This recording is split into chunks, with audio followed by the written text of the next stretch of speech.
Assalamualaikum warahmatullahi wabarakatuh. Salam sejahtera untuk kita semua. Hadirin yang saya hormati, para pelaku UMKM, pembisnis online, dan rekan-rekan yang semangat untuk membangun usaha. Izinkan saya memulai dengan sebuah pertanyaan sederhana. Berapa banyak dari kita hari ini yang masih menggenggam handphone kurang dari 5 menit yang lalu? Saya yakin hampir semuanya ya. Bahkan sampai sekarang pun masih ada yang menggenggamnya. Nah, inilah kenyataan dari zaman sekarang bahwa dunia kini tidak hanya berada di jalan, di pasar, atau di toko fisik.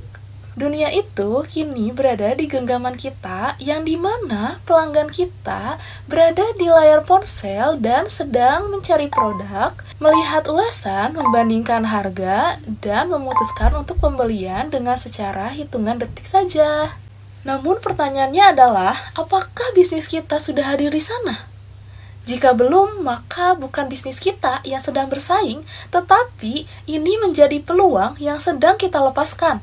Hadirin sekalian, hari ini saya ingin mengajak kita bersama memahami bagaimana digital marketing bukan hanya sebagai alat, tetapi sebagai jembatan kesempatan agar usaha yang kita bangun dengan perjuangan ini dapat menjangkau lebih banyak orang, berkembang lebih besar, dan dapat bertahan lebih lama. Saat ini, digital marketing memiliki peran yang sangat penting dalam pertumbuhan bisnis. Ada beberapa alasan utama yang mengapa digital marketing menjadi kunci dalam mengembangkan usaha. Di era saat ini, perilaku konsumen telah berubah. Berdasarkan data dari We Are Social dan Hootsuite, jumlah pengguna internet di Indonesia mencapai lebih dari 221 juta orang, dan sekitar 96,7% diantaranya menggunakan smartphone untuk mengakses internet. Angka ini menunjukkan bahwa sebagian besar konsumen kini berinteraksi mencari produk dan bahkan melakukan pembelian online. Artinya, jika bisnis kita belum hadir secara digital, kita sedang kehilangan pasar terbesar kita.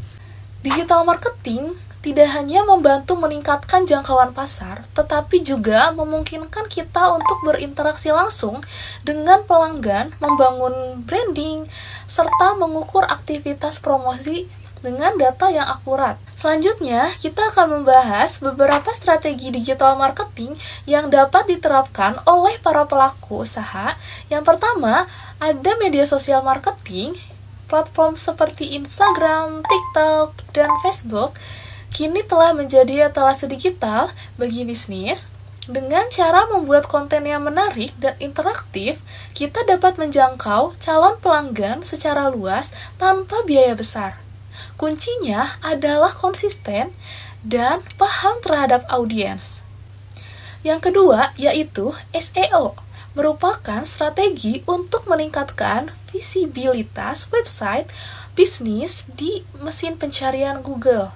Apabila website kita mudah ditemukan, maka peluang kita semakin besar untuk mendapatkan pelanggan baru. Yang ketiga adalah content marketing, dengan membuat konten yang bermanfaat dan relevan untuk kebutuhan audiens seperti membuat artikel blog, video edukatif, dan infografis. Ini merupakan contoh konten yang bisa membangun kepercayaan konsumen terhadap bisnis kita. Dan yang terakhir adalah email marketing. Meski terlihat sederhana, email marketing masih efektif untuk menjaga hubungan dengan pelanggan. Dengan mengirimkan newsletter, promo, atau informasi produk terbaru, agar pelanggan tetap terhubung dengan bisnis kita. Hadirin yang bahagia, selain memahami strategi, yang tak kalah penting adalah langkah konkret untuk memulai menerapkannya. Langkah pertama, buatlah profil bisnis digital, bisa berupa media sosial, website, atau toko online. Yang kedua, tentukan target audiens secara jelas, siapa pelanggan Anda, apa yang mereka butuhkan ketika rancang konten yang menarik, informatif, dan sesuai dengan citra merek Anda. Dan yang terakhir, evaluasi hasil secara berkala menggunakan data seperti jumlah pengunjung, interaksi, dan penjualan untuk memperbaiki strategi ke depannya. Ingatlah, digital marketing bukan hanya teknologi, tetapi juga soal kreativitas, konsisten, dan keberanian untuk terus belajar. Hadirin sekalian, sebagai penutup, izinkan saya menegaskan bahwa digital marketing bukan lagi pilihan, tetapi sudah menjadi kebutuhan. Di era digital ini, bisnis yang mampu beradaptasi dan memanfaatkan teknologi pemasaran digital akan memiliki peluang yang lebih besar untuk tumbuh dan bersaing.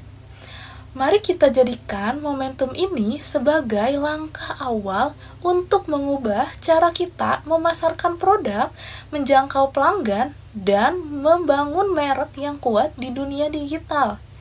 Terima kasih atas perhatiannya, hadirin sekalian. Semoga apa yang saya sampaikan dapat memberikan inspirasi dan semangat untuk terus berkembang di era digital ini. Wassalamualaikum warahmatullahi wabarakatuh.